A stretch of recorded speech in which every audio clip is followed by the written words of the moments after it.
Hello everyone. आज हम पढ़ेंगे एफोरिज्म 6 जिसका नाम है अनप्रेजुडाइज्ड ऑब्जर्वर। एक ऑब्जर्वर के अंदर क्या क्या क्वालिटीज़ होनी चाहिए, एक फिजिशियन के अंदर क्या क्या क्वालिटीज़ होनी चाहिए। The word prejudiced means having fixed ideas और judgement and forms a subject without doing proper examination.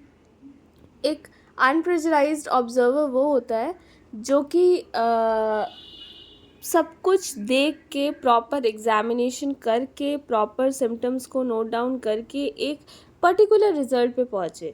But एक प्रेजुडाइज्ड ऑब्जर्वर क्या होगा, जैसा कि हमने फर्स्ट पैरा में देखा, जो एक फिक्स्ड आइडिया अपने माइंड में क्रिएट कर लेता है, अपने एक फिक्स्ड आइडियाज़ के ऊपर ही वो डिसीजंस लेता है और उन्हीं सब्जेक्ट्स के ऊपर ही वो सोच लेता है कि किस पेशेंट को क्या रेमेडी देनी है, क्या मेडिसिन होगी उस पेशेंट की, और कोई भी फर्दर एग्जामिनेशन या प्रॉपर एग्जामिनेशन या सिम्टम्स को डीपली जानने की कोशिश बिल्कुल नहीं करता है। तो ये चीज़ बिल्कुल गलत है। अगर हर पर्सन के अंदर सेम डिज़ीज़ में भी अलग तरह के सिम्टम्स थोड़े बहुत वेरिएट कर सकते हैं। हर पेशेंट का कॉन्स्टिट्यूशन अलग है, तो हमें हर पेशेंट की का एग्जामिनेशन बहुत प्रॉपर करना बहुत ज़्यादा इम्पॉर्टेंट है। हम बिल्कुल भी एक फिक्स्ड आइडिया के बेसिस पे जज नहीं कर सकते कि वो पेशेंट उसी चीज़ का, उसी मेडिसिन का या रेमेडी का है जो हमारे माइंड में एक पर्टिकुलर टाइम पे जो हम प्रिस्क्राइब कर चुके हैं और जो हमारे माइंड में आ रही है। नो, हमें प्रॉपर एग्जामिनेशन पे ही एक प्रॉपर रिजल्ट पे पहुंचना चाहिए। अब वही नेक्स्ट पैरा में कहा गया है कि according to Hahnemann physician must be unprejudiced so that he note down and the complete sign and symptoms. बहुत ज़रूरी है कि फिजिशियन अनप्रेजुडाइज्ड हो ताकि वो साइन एंड सिम्टम्स को पूरे नोट करे, प्रॉपर एग्जामिनेशन करे और सारे साइन एंड सिम्टम्स पे फोकस करे। ठीक है, अब हमारा नेक्स्ट है, it is the duty of the physician to observe and understand the case carefully. बहुत ज़्यादा इम्पॉर्टेंट है कि हर केस को बहुत ज़्यादा सीरियसली लिया जाए और उनको बहुत सीरियसली पढ़ा जाए और हर ऑब्जर्वेशन को बहुत सीरियसली नोट डाउन किया जाए। अब ऑब्जर्वेशंस जो है वो दो तरह के गलत ऑब्जर्वेशंस हो सकते हैं, एक तो नॉन ऑब्जर्वेशन, एक मैल ऑब्जर्वेशन। नॉन ऑब्जर्वेशन की प्रॉपर ऑब्जर्वेशन करा ही नहीं, मतलब ऑब्जर्वेशन, एक पेशेंट को देखा, कुछ चीज़ें समझ में आई, लिख दिया, नोट डाउन कर दिया, बट कुछ चीज़ों की तरफ ना उनसे पूछने की कोशिश करी, ना उन चीज़ों को नोट करा, ना उनको अपने माइंड में रखा और एक रेमेडी दे दी फिक्स्ड आइडियाज़ की बेसिस पे। और मैल ऑब्जर्वेशन की गलत ऑब्जर्वेशन कर दिया, कुछ चीज़ें जो हमारे माइंड में आई कि हाँ हाँ इस डिज़ीज़ में ये चीज़ें इन पेशेंट्स को होती हैं। अब हमने पूछा ही नहीं पेशेंट से कि आपको वो चीज़ें, वो प्रॉब्लम्स हो रही हैं कि नहीं, एक दो पर्टिकुलर सिम्टम्स के बेसिस पे हमने मेडिसिन ही प्रिस्क्राइब कर दी, तो ये गलत हुआ। अनप्रेजुडाइज्ड ऑब्जर्वर बिकम्स सक्सेसफुल होम्योपैथ। एक अनप्रेजुडाइज्ड ऑब्जर्वर क्या होता है, हमेशा एक सक्सेसफुल होम्योपैथ बनता है, जो टोटलिटी ऑफ सिम्टम्स को नोट डाउन करता है, फिक्स्ड आइडियाज़ पे नहीं चलता, हर एक सिम्टम को बहुत ज़्यादा फोकस देता है, उसको सीरियसली लेता है। फिजिशियन, प्रॉपर अच्छा फिजिशियन, सक्सेसफुल होम्योपैथ वही होता है जो हर चीज़ को बहुत केयरफुली नोट डाउन करे। उसके बाद डिसएडवांटेजेस क्या हैं, prejudiced observer never gets totality of symptoms.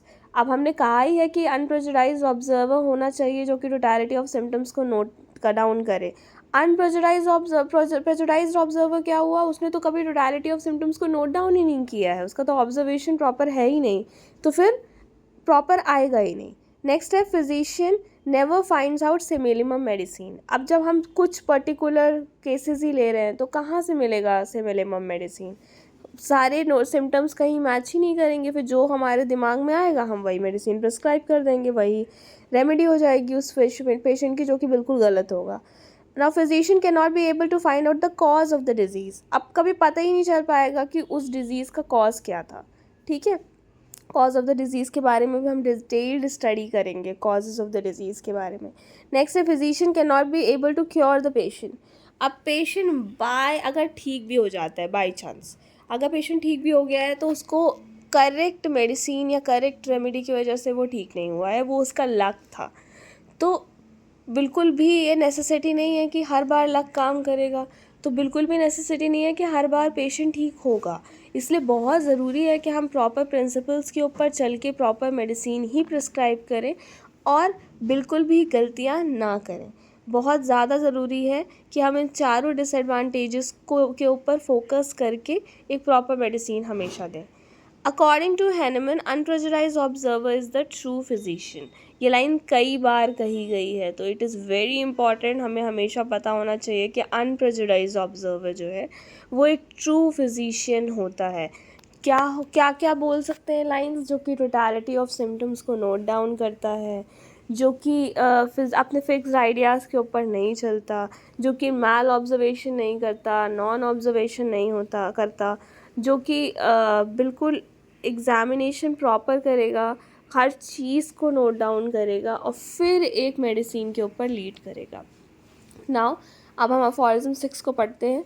The unprejudiced observer, well aware of the futility of transcendental speculations, which can receive no confirmation from experience, be his powers of penetration ever so great, takes note of nothing in every individual disease, except the changes in the health of the body and of the mind, which can be perceived externally by means of the senses. That is to say, he notices only the deviations from the former healthy state of now diseased individual which are felt by the patient himself.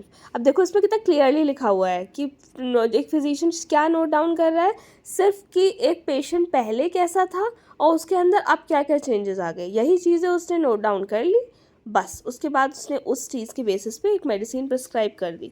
अब जब यही चीज़ें note down करनी थी और deep down नहीं जाना था, तो पेशेंट तो ये चीज़ें खुद ही ऑब्जर्व कर सकता है ना, तो उसमें फिजिशियन की ज़रूरत तो थी ही नहीं। तो इसीलिए बहुत ज़रूरी है कि हम ऐसे नॉन ऑब्जर्वेबल काम, नॉन प्रोफेशनल काम बिल्कुल ना करें। Remarked by those around him and observed by the physician. All these perceptible signs represent the disease in its whole extent. That is, together they form the true and only conceivable portrait of the disease. अब इस पूरे aphorism में ऐसी कोई line नहीं होगी, ऐसा कोई वर्ड नहीं होगा जो आपको ना समझ में आए, because everything is explained to you before only.